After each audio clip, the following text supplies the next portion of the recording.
बिस्मिल्लाहिर्रहमानिर्रहीम। अस्सलाम वालेकुम नाज़रीन, आप यूट्यूब चैनल देख रहे हैं। मैं इमरान खान हूँ। सारी तफसीलात मैंने इकट्ठी की हैं कि DGSPR ने क्या बात की और किसके सवाल का क्या जवाब दिया। और ये एक बड़ी बारीक वारदात है जो अब शुरू हो गई है, लेकिन चीज़ें मैं आपके सामने सारी अभी रख देता हूँ। दो चीज़ें उससे पहले मैं आपको दो तीन चीज़ें आपको बताना चाहूँगा। एक तो मैं आपको सुनवाता हूँ इमरान खान साहब का एक स्टेटमेंट जो उन्होंने माजी में दिया था। जो इमरान खान साहब ने कहा था ना, वो एग्जैक्टली वैसे ही इस वक्त पाकिस्तान में हो रहा है। इमरान खान साहब ने 15 मई 2022 को ये बात कही थी। तो जो इमरान खान ने कहा था जरा आप सुने। अब ये जाएंगे अमेरिका के पास जाके कहेंगे कि खुदा के वास्ते हमें बचा लो, नहीं तो इमरान खान वापस आ जाएगा। जब अमेरिकन अगर इनकी मदद करेंगे, कभी भी अमेरिकी मदद नहीं करेंगे जब तक वो इनके गले में जंजीर पूरी तरह टाइट करके नहीं डालेंगे। वो उनको कहेंगे कश्मीर को भूल जाओ, फलस्तीनियों के लिए मुंह ना खोलो, जो मर्जी इसराइल करे फलस्तीनियों से चुप करो। अगर रूस 30% कम पे तेल दे रहा है तो आपने नहीं लेना, क्योंकि आप हमारे गुलाम हैं। अगर आपने 30 लाख टन गंदम आपको जरूरत है, आप रूस से नहीं ले सकते। अगर आपने पाकिस्तान को अगर ईरान से सस्ती गैस मिलेगी, वो कहेंगे हमने आपको इजाजत नहीं दी। देखिए, इमरान खान साहब ने जो जो बातें की ना, वो एग्जैक्टली वैसी साबित हुई हैं। मुझे हैरत होती है कि ये एक ऐसा सियासी पंडित है इमरान खान कि उसने जो बात कही वो वक्त गुजरने के साथ साबित हुई। मैं कुछ मनाजिर देख रहा था और कुछ मैं ऑडियोज और वीडियो सुन रहा था। मैंने मौलाना फजलुर रहमान को सुना इमरान खान साहब के दौरे हुकूमत में, जब फलस्तीन को तस्लीम करने के हवाले से किसी अमन बोर्ड का हिस्सा भी पाकिस्तान नहीं बना था। उस वक्त पाकिस्तान इसराइल के साथ किसी वर्किंग रिलेशनशिप में भी नहीं आया था। तो एक आधी कोई जाली खबर किसी ने चलवाई तो फजलुर रहमान साहब की गरज चमक ही कुछ और थी। गरज रहे थे, बरस रहे थे। फजलुर रहमान साहब की आवाज़ में वो जोश खिताबत था कि मैं सुनकर अभी हैरान हो रहा था। लेकिन अभी अगर फजलुर रहमान साहब जब बात करते हैं तो ऐसा लगता है मिर्गी का दौरा पड़ा हुआ है। इतनी लो टून में, इतनी आहिस्ता आहिस्ता, रफ्ता रफ्ता, सोच सोच कर, बिल्कुल ऐसे घिसट घिसट के वो अल्फाज बोलते हैं। क्या वजह है? इमरान खान के दौर में तो ये शख्स बहुत गुस्से में रहता था, बहुत जज्बात में रहता था, जज्बात भड़कते रहते थे कि ये कर दिया जी इसराइल के लिए, वो कर दिया जी, और यहूदी एजेंट का ये कार्ड लेके फिरते थे हर जगह। अभी जबान जो है वो मुंह के अंदर बंद है और बोलने की जरूरत भी नहीं है। वजह यह है कि जिन्होंने आज तक फजलुर रहमान साहब को पाला है, जिन्होंने पाल पोस के इतना बड़ा किया है, फजलुर रहमान साहब उनके खिलाफ बेवफाई नहीं कर सकते। फजलुर रहमान साहब एजेंसियों के बहुत वफादार आदमी हैं और वो वैसी हरकत नहीं करेंगे जैसी आजाद सियासतदान कर सकते हैं। नाज़रीन, ये कुछ मनाजिर हैं जो मैंने देखे, इस वक्त भी मेरे सामने चल रहे हैं। मैंने देखते हुए मुझे तकलीफ हुई। देखिए, पाकिस्तान का दावा गया, पाकिस्तान कहता है जी हम इसलिए गए गजा अमन बोर्ड के अंदर कि हम एक नस्लकुशी को रोकना चाहते हैं। हम ये चाहते हैं कि नस्लकुशी ना हो, जो जुल्म और ज्यादती फलस्तीनियों के ऊपर हो रही है वो बंद हो जाए। ये पाकिस्तान का दावा है ना। लेकिन फील्ड मार्शल और शहबाज शरीफ ने वहां पे जो मुलाकातें की हैं और जो इवेंट के अंदर उनकी शिरकत है, उसमें एक मिनट के लिए भी उनके चेहरे पे संजीदगी नहीं थी। मुस्कुराहटें, कह कहे, खिलखिलाकर हंसना, खुश होना, यानी उनकी बाछियां खिली हुई थी। आप किसी मर्ग वाली जगह पे जाएं या किसी दुख वाली जगह पे जाएं या किसी तकलीफ वाली जगह पे जाएं, तो क्या आप ऐसे हंसते हैं? आप ऐसे इंजॉय करते हैं? या आपकी ऐसी बॉडी लैंग्वेज होती है? एहसास ही नहीं है। मिसाल के तौर पे झगड़ा हो गया दो ग्रुप्स के बीच में, एक ग्रुप के 70-80 हजार बंदे मर गए। अब वो ग्रुप के लोग सुलह करने के लिए बैठे हैं और जंग बंदी और लड़ाई बंद करने के लिए वहां बैठे हैं, और जिनके बंदे मरे हैं वो खिलखिला के हंस रहे हैं। आप फलस्तीनियों को क्या पैगाम दे रहे हैं? ये दांत वहां पे अंदर रखे जा सकते थे, थोड़ी देर के लिए संजीदगी इख्तियार की जा सकती थी, लेकिन जैसे ही इन्हें कोई छोटा मोटा लीडर मिल जाता है, इनकी बाछियां खिल जाती है, फोटो बन जाएगा, वीडियो बन जाएगी, आगे निकलो अच्छा टिकटॉक बन जाएगा, तो सारे ही टिकटॉक पे लगे हुए हैं। फलस्तीनियों की दिल आजारी की है इन्होंने वहां कह के लगा लगा के, जिस तरह ये लोगों को मिलते रहे, इनकी खुशी छुपाए नहीं छुप रही थी। अब पाकिस्तान और जो इसराइल का रिलेशन है ना, वो कैसा है मैं आपको बिल्कुल सादा कर देता हूं, पाकिस्तान के हर आदमी को समझ आ जाएगा। किसी गांव देहात में या किसी शहर में कोई दो लोगों का नाजायज ताल्लुक बन जाता है ना, तो वो दुनिया को नहीं बताते कि हमारा नाजायज ताल्लुक बन गया है। बल्कि जब कोई उन्हें पूछता है तो वो कहते हैं नहीं नहीं मैं तेनू जानता भी नहीं। बल्कि वो ये कहते हैं जी मेरा तो उससे ताल्लुक ही नहीं है। उन्हें नहीं जी हमारे बीच में कोई नाजायज ताल्लुक नहीं है, आप झूठ बोल रहे हैं। वो दो लोग तो बड़ी कामयाबी से अपना ताल्लुक छुपा रहे होते हैं, लेकिन पूरे गांव को और पूरे शहर को पता होता है कि इनका आपस में नाजायज ताल्लुक है। तो पाकिस्तान ने इसराइल से उस तरह का एक नाजायज ताल्लुक बना लिया। मैं मिसाल थोड़ी सी आपको ऑड लगेगी, अजीब लगेगी, लेकिन वैसा ही है। आप कान को इधर से पकड़े या घुमा के इधर से पकड़े, आप अपने पासपोर्ट पे कुछ भी लिखे, आपका अब इसराइल के साथ एक वर्किंग रिलेशन है और आप इसराइल की तहफ्फुज के लिए काम करने जा रहे हैं, वो आपको करना पड़ेगा। देखे ना, डोनाल्ड ट्रंप की ये खूबी है कि वो झूठ नहीं बोलते नॉर्मली। मैंने डोनाल्ड ट्रंप के जितने स्टेटमेंट सुने, मुझे लगा कि डोनाल्ड ट्रंप के अंदर एक बड़ी खूबियों में खूबी है कि वो झूठ बोलते ही नहीं, वो सीधी बात करते हैं मुंह के ऊपर टक करके। ये लो, नुकसान हो जाए बेशक, कई दफा नुकसान हुआ डोनाल्ड ट्रंप को।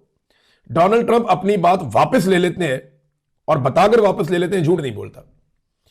तो डोनाल्ड ट्रंप की यह खूबी है और इस खूबी ने डोनाल्ड ट्रंप के पीछे चलने वालों को मुसीबत डाली हुई है। डोनाल्ड ट्रंप अपने मुंह से बार बार कहता है कि मेरा जो गजा अमन बोर्ड है, इसका सबसे बड़ा मकसद हमास का सफाया और हमास को गैर मुसल्ला करना है फौरी तौर पे। नहीं, ये हमें करना पड़ेगा, हमास का खात्मा करेंगे। डोनाल्ड ट्रंप उसका अगला मिशन भी बताते हैं कौन करेगा, कैसे करेगा।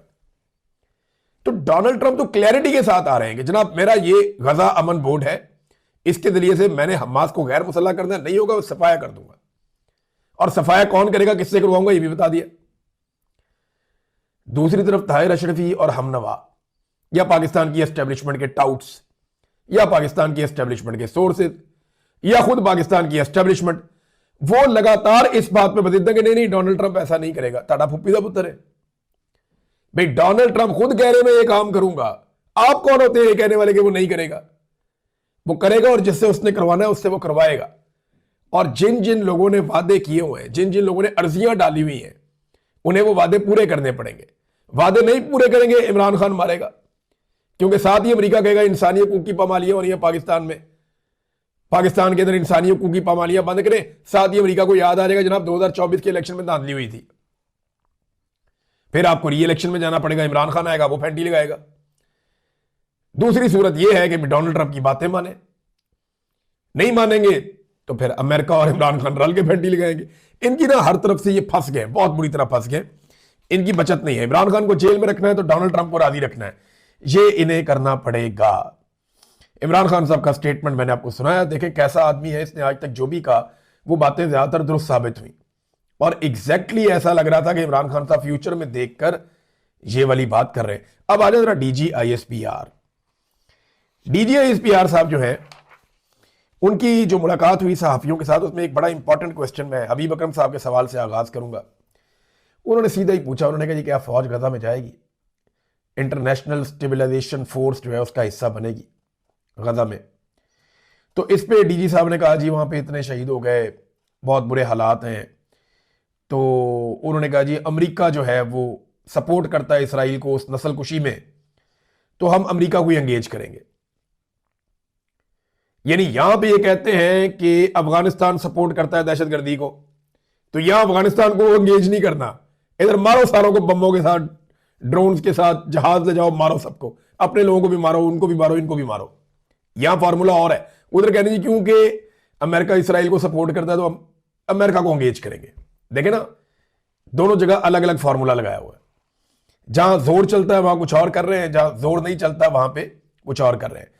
अब हमें तो सारी जिंदगी ये बताया जैद हामिद ने, हमीद गुल ने और बहुत सारे, अभी थोड़ा अर्सा पहले मैं एक फौजी की, क्लीन शेप फौजी था, बड़े रैंक का ऑफिसर था, वो खड़ा होकर अंग्रेजी में अहादीस पढ़ के सुना रहा था कि स्याह झंडों वाले उठेंगे, वो ये करेंगे वो करेंगे और हम ही है वो लोग, वो पूरी कहानी फौजी सुना रहा था।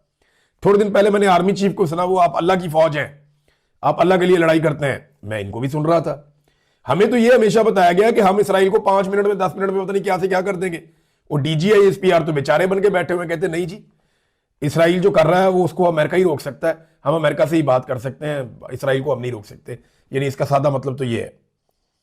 अच्छा, उन्होंने ये भी कहा कि अमन बोर्ड में शमूलियत पर आप सियासतदानों और सफारतखानों को क्रेडिट दें। यानी पाकिस्तान की फौज या फौज के तर्जुमान वो इस अमन बोर्ड में पाकिस्तान की शमूलियत पर बहुत खुश हैं, और उन्होंने साफ कहा कि आप सियासतदानों को और सफारतखानों को इस पर क्रेडिट दें।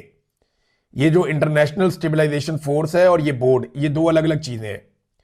फिर उन्होंने एक और बात की, अब ये दावा है पाक फौज के तर्जुमान का, उन्होंने कहा जी हमास को गैर मुसल्लह करना और फलस्तीनियों से लड़ना हमारी रेड लाइन है, हम किसी सूरत ये नहीं होने देंगे, ना करेंगे। अब ये उन्होंने कह दिया ये नहीं होगा कि ना हम कभी हमास को गैर मुसल्लह करने में आएंगे, ना कभी हम फलस्तीनियों के साथ किसी कंफ्लिक्ट में आएंगे, ये हम नहीं करेंगे। ये बात DGISPR ने कही। वैसे तो ये भी कहते हैं कि हमारा सियासत में कोई किरदार नहीं, ये जो भी कहते हैं, पहले ये कहते थे हम यरूशलेम फतह कर लेंगे, कश्मीर आजाद करवा लेंगे, तो इन्होंने बहुत झूठ बोले हुए या बहुत गलत बयानियां की हुई हैं। तो इस बयान के ऊपर हमें पता चल जाएगा कुछ अरसे में DGISPR ने, अगर ये बयान अगर उनका है तो वो एक स्टेटमेंट जारी कर देना DGISPR कि हमारा ये स्टेटमेंट है, हम कभी भी हमास को गैर मुसल्लह नहीं करेंगे, हमास की जो आजादी की जद्दोजहद है हम उसके साथ खड़े हैं, ये वो कह देना, स्टेटमेंट करके दे, पता लग जाएगा सवेरे ट्रंप जो है वो कान पकड़वा देगा। लेकिन एक कार्रवाई जो की DGISPR ने, जो असल कार्रवाई है, उन्होंने अमन बोर्ड में शमूलियत का फैसला करार दे दिया कि हुकूमत का है। जनाब ये इसमें हमारा कोई काम नहीं है, हुकूमत का फैसला है, और अगर फौज भेजी कभी हमने गाजा में तो ये फैसला भी हुकूमत का होगा। आसमा शरादी साहब ने सवाल किया कि मशरिक वस्ता के बाहर से कोई मुल्क आएगा, ट्रंप ये कहता है, और वो हमास का सफाया करेगा या उसे गैर मुसल्लह करेगा, तो पार्लिमान को नजरअंदाज आप लोगों ने किया इस फैसले में, जिससे शकूक व शुबहात पैदा हुए। अगर अमेरिका ने कह दिया तो क्या आप इनकार करेंगे कि आप नहीं भिजवा रहे वहां पे और हमास को गैर मुसल्लह नहीं कर रहे? तो इस पे उन्होंने कहा जी कि ये फैसला तो देखे ना पार्लिमान ने करना है, वहां पे जाने का फैसला हमारा नहीं है, पार्लिमान का होगा। हम हुकूमती फैसले के पाबंद हैं, आर्टिकल 245 के तहत हम किसी की ख्वाहिश पर नहीं चलेंगे, अपना मफाद देखेंगे, फलस्तीन हमारी रेड लाइन है, ये उन्होंने कह दिया। अब एक तरफ वो ये कहते हैं कि अमेरिका क्योंकि बहुत ताकतवर है, इसराइल बहुत ताकतवर है, हम उनसे लड़ नहीं सकते, लिहाजा हमने ये फैसला किया कि हम उनके साथ बैठ के मसला हल करने की कोशिश करेंगे। अब ट्रंप कहता है जी आपने आकर मारना है इसको, हमास को, ये कहते हैं जी हमास हमारी रेड लाइन है, उसको कोई हाथ भी ना लगाए। अब इसके बीच में बीच का रास्ता क्या होगा? इसका तो बीच का रास्ता है ही कोई नहीं। अलीना शिगरी साहिबा ने सवाल किया कि रजा रब्बानी भी कह रहे हैं कि इत्तफाक राय होना चाहिए, काबीना में भी ये मामला नहीं रखा गया, ये अमन बोर्ड वाला, यूके, फ्रांस और चीन भी इसमें नहीं आए। अगर पीस बोर्ड में ये फैसला आ जाए, ये मुस्तफा नवाज खोखर साहब ने भी सवाल किया था कि अगर पीस बोर्ड में ये फैसला आ जाए कि ईरान पर हमला करें तो फिर हम क्या करेंगे? तो रमजान के बाद क्या हमारी फौज जा रही है गाजा में? फिर कहा, उन्होंने कहा जी फैसला देखें हुकूमत ने करना है, हुकूमत फौज भेजेगी या नहीं भेजेगी। हम फलस्तीन के बहन भाइयों के साथ हैं और इसराइल को सिर्फ एक ही ताकत रोक सकती है, वो अमेरिका है। हम इससे अंगेज कर रहे हैं। ट्रंप के मंसूबे से जब इसने ये मंसूबा बनाया तो कोई नस्ल कुशी में कमी आई है।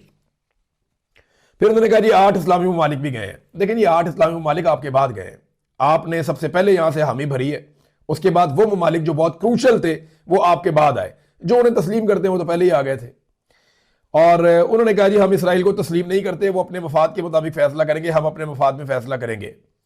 अगर बोर्ड कोई ऐसा फैसला करता है, डोनाल्ड ट्रंप का बोर्ड अगर कोई ऐसा फैसला करता है जो हमारे मफाद में नहीं है, हमारे नजरिए के खिलाफ है, तो इसके बावजूद अब ये DGISPR जिनकी ये औकात नहीं है कि वो ये फैसला करें, लेकिन वो फैसला सुना रहे हैं। वो देखे ना, पहले वो कहते हैं हुकूमत का फैसला है, अब अपना फैसला सुना रहे हैं। वो ये कहते हैं कि अगर इस बोर्ड ने हमारे मफाद या हमारे नजरिए या हमारी सोच के खिलाफ कोई फैसला किया तो हम वहीं बैठकर इनकी मुखालफत करेंगे, बोर्ड से अपने आप को अलग नहीं करेंगे।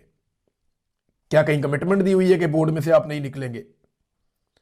आप तो कहते हैं ये फैसला हुकूमत का है, तो फिर आपने ये फैसला कैसे सुना दिया?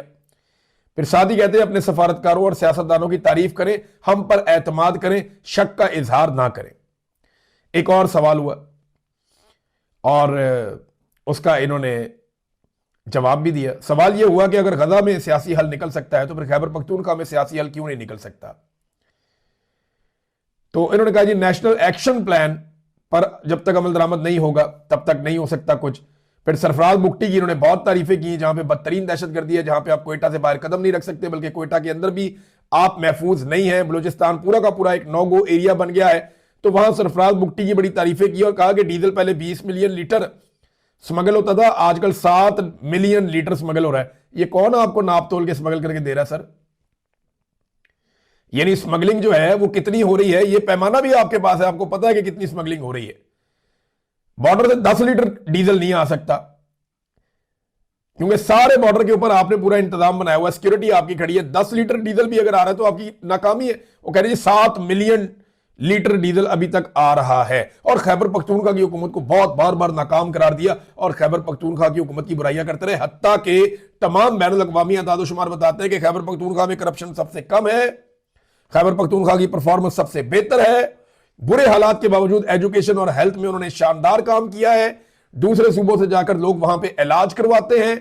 उसके अलावा उसने रेवेन्यू भी सबसे अच्छा इकट्ठा किया, और खसारा भी सबसे कम खैबर पख्तूनख्वा की हुकूमत का है। सारी दुनिया कहती है कि वो अच्छा परफॉर्म कर रहे हैं, लेकिन DGISPR कहते हैं नहीं नहीं, खैबर पख्तूनख्वा अच्छा परफॉर्म नहीं कर रहा, सरफराज बुगटी अच्छा परफॉर्म कर रहा है। अगर परफॉर्मेंस की जो बुनियाद है या उसका क्राइटेरिया अगर जूते पॉलिश है फिर तो आप कह सकते हैं, लेकिन अगर अवाम की खिदमत है तो सरफराज बुगटी तो कहीं दिखता भी नहीं है। हामिद पीर ने सवाल किया कि जनाब कश्मीरी नौजवान रियासत पाकिस्तान और फौज के खिलाफ है, वो पूछते हैं कि आपने हमारे लिए क्या किया। तो उन्होंने बताया सबसे सस्ता आटा हम कश्मीर में देते हैं, हमने उनके साथ बड़ी मेहरबानियां की हैं, बहुत सारी चीजें उन्होंने गिनवाई। उसके बाद आमिर इलियास राणा साहब को डांट पड़ गई और उनकी सरजनिश हो गई। उन्होंने पूछ लिया कि जनाब UAE और भारत के ताल्लुकात बढ़ गए हैं, हमारे खिलाफ तो कुछ नहीं हो जाएगा कोई साजिश। तो इस पर उन्होंने कहा जी कि एब्सोल्युटली रबिश, फजूल बात की है, क्या ये बात करने वाली है? अच्छा हुआ UAE के भारत के साथ ताल्लुकात हो गए, वो करीब हो गए, हमें अपना कोई पैगाम भिजवाना होगा तो हम आसानी से भिजवा देंगे। फिर मंसूर अली खान साहब ने सवाल किया कि तासुर है कि सारा कुछ आप ही करवाते हैं। तो इस पे उन्होंने कहा कि नहीं, सब कुछ हुकूमत कर रही है, हुकूमत ही सारे काम करती है, हुकूमत के सारे फैसले, हर चीज हुकूमत कर रही है, हम कुछ भी नहीं कर रहे। फिर उन्होंने कहा जी हम हर हुकूमत को सलूट मारते हैं, मौजूदा हुक्मरानों का काफी तजुर्बा है, कई नस्लों से सियासत कर रहे हैं। इमरान खान की मुलाकातें जो है वो हुकूमत का और अदालतों का काम है, हमारा काम नहीं है। ईमान मजारी वाली बात के ऊपर उन्होंने किसी किस्म का कोई जवाब नहीं दिया। मुझे बड़ा पसंद आया एक सवाल राय साकिब खरल साहब का। उन्होंने पूछा कि खैबर पख्तूनख्वा की तमाम जमातों ने मिलिट्री ऑपरेशन के खिलाफ जरगे में दस्तखत कर दिए हैं। तमाम जमातों ने कहा कि यहां पे ऑपरेशन नहीं करना, मिलिट्री ऑपरेशन नहीं होना। तो अब आप बताएं, जब सारी जमातें कह रही हैं तो फिर आप कैसे कर रहे हैं? तो इस पर उनके पास कोई जवाब नहीं था, वो जवाब दे ही नहीं पाए। फिर एक सवाल के जवाब में DGISPR ने कहा कि तलाल चौधरी एक जिम्मेदार वजीर है। इस बात के ऊपर बड़े कह लग गए, लोग बड़ी देर तक हंसते रहे। फिर उन्होंने कहा देखें, जब वजीर एक बात आपको बता रहा है तो फिर उस पर आप एतबार कर लें। वजीर ने बताया था कि सुहेल आफरीदी जो है उसकी मर्जी से खैबर पख्तूनख्वा में ऑपरेशन हो रहा है। फिर नए सूबे बनने की उन्होंने हमायत की, बिल्कुल नए सूबे बनने चाहिए, हमारा हुकूमत के साथ सिर्फ सरकारी ताल्लुक होता है, ये तासुर ना दें कि कोई जाती ताल्लुक है। इस शरीफों के पोते की शादी में जब आर्मी चीफ हाथ बांध के खड़े होंगे तो जाती ताल्लुक ही होगा ना भाई। उधर देखें ना, सुहेल आफरीदी एक कोर कमांडर को बुलाता है और वो बुलाकर कहते हैं, और ऑफिशियल तरीके से बुलाकर कहते हैं जी हमें ब्रीफिंग दे दें, हमारे सूबे में खून बह रहा है, कत्लो गारतगिरी हो रही है, दहशतगर्दी खत्म करनी है, आए बैठे बात करें। वहां नहीं जाता कोर कमांडर। लेकिन दूसरी जगह पे नवाज शरीफ के पोते की शादी है और वहां पे आपके फील्ड मार्शल पहुंच जाते हैं और हाथ बांध करके खड़े भी हो जाते हैं लाइन में। तो ये देखें ना, जाती ताल्लुकात तो नजर आ रहे हैं। अब इसके ऊपर कोई क्या कहे? नादरीन, इस वक्त जब मैं ये वीलॉग रिकॉर्ड कर रहा हूं ना, बड़े क्रूशल टाइम इस वक्त है, और उसकी वजह यह है हालात बड़े कशीदा हैं ईरान के आसपास। बहुत सारी जो एयरलाइंस हैं उन्होंने अपनी परवाजें मनसूख कर दी हैं। बहुत सारा एरिया इसराइल से लेकर ईरान तक वो परवाज़ों से खाली है। ब्रिटिश एयरवेज ने, फ्रांस से आने वाले तैयारों ने, इन्होंने अपने रुख तब्दील किए हैं, और बहुत सारी परवाज़ें जो हैं वो हवा में आई नहीं जिन्होंने इस एरिया से ट्रैवल करना था। तो इसकी वजह क्या है? एक अमरीकी बहरी बेड़ा है, डोनाल्ड ट्रंप ने उसके बारे में बताया कि वो बहुत तेज़ी से ईरान की तरफ बढ़ रहा है और मशरिक़ वस्ता की तरफ जा रहा है। तो एक्चुअली अमेरिका करना क्या चाहता है? क्या कोई अटैक होने वाला है? तुर्की से कुछ खबरें आ रही हैं, कुछ ईरान से आ रही हैं, कुछ इसराइल और दीगर खित्ते के ममालिक से आ रही है कि वाकई में यहाँ पे एक लड़ाई का खदशा पैदा हो चुका है, और अमेरिका ने जो लॉजिस्टिक्स पहुंचाने थे वो पहुंच गए हैं। दूसरी जानिब ईरान भी अपने तौर पे तैयारी कर रहा है कि अगर उसके ऊपर हमला होता है तो उसने कहां कहां पे किस तरीके से जवाब देना है। ये नाजरीन इस वक्त बड़ा क्रूशल मोमेंट है। जो इसकी फर्दर रिपोर्टिंग होगी वो हम आपके साथ शेयर करते रहेंगे। और दुनिया भर के अहम तरीन ममालिक जो है उन्होंने तो एक फैसला सुना दिया, चाहे वो स्पेन है, जर्मनी है, फ्रांस है, नॉर्वे है, स्वीडन है, या बाकी जो बड़े बड़े ममालिक हैं, पोलैंड है और बरतानिया है, चीन है, रशिया है, हत्ता कि भारत ने भी अभी तक शमूलियत नहीं की। तो ये वो बहुत सारे दुनिया के बड़े बड़े ममालिक हैं जो बड़े बासर ममालिक हैं। इन ममालिक ने ट्रंप के जो गजा पीस बोर्ड है उसके अंदर शमूलियत इख्तियार नहीं की। कनाडा को वापस ले लिया, उनको जो दावतनामा दिया गया था वो डोनाल्ड ट्रंप ने कहा जी मैं वापस ले रहा हूं, आपके पास अब ये ऑफर ही नहीं है कि आप इसके अंदर शामिल हो। बाकी लोगों के पास ऑफर है लेकिन वो शामिल नहीं हो रहे, बल्कि वो लोग इसको नाम नेहाद करार दे रहे हैं और वो इसके अंदर कीड़े निकाल रहे हैं। अब मैं हैरान हो रहा हूं कि फलस्तीनियों की फिक्र क्या इन ममालिक को ज्यादा है या पाकिस्तान को ज्यादा है। तो पाकिस्तान के जिम्मे बहुत सारी चीजें पड़ गई, इन्होंने एक जलता हुआ टायर अपने गले में डाल लिया है। अब जो कुछ भी होगा ना फ्यूचर में उसकी रिस्पॉन्सिबिलिटी इन लोगों पर आएगी। बहरहाल ये कुछ भी करते, इन्हें वहां उस कॉन्फ्रेंस में शिरकत के मौके पर कहकहे नहीं लगाने चाहिए थे, इन्हें हंसना नहीं चाहिए था ऊंची ऊंची, इन्हें अपनी बादशियां नहीं खिलानी चाहिए थी, इन्हें अपने पुररौनक चेहरों के ऊपर हंसी नहीं सजाकर रखनी चाहिए थी। वहां इन्हें संजीदा रहना चाहिए था, वो जरूरी था, क्योंकि ये मरग पे गए हुए थे, कुछ जश्न में नहीं गए हुए थे। अब तक के लिए इतनी, अपना ख्याल रखिएगा, अपने चैनल का भी। अल्लाह हाफिज़।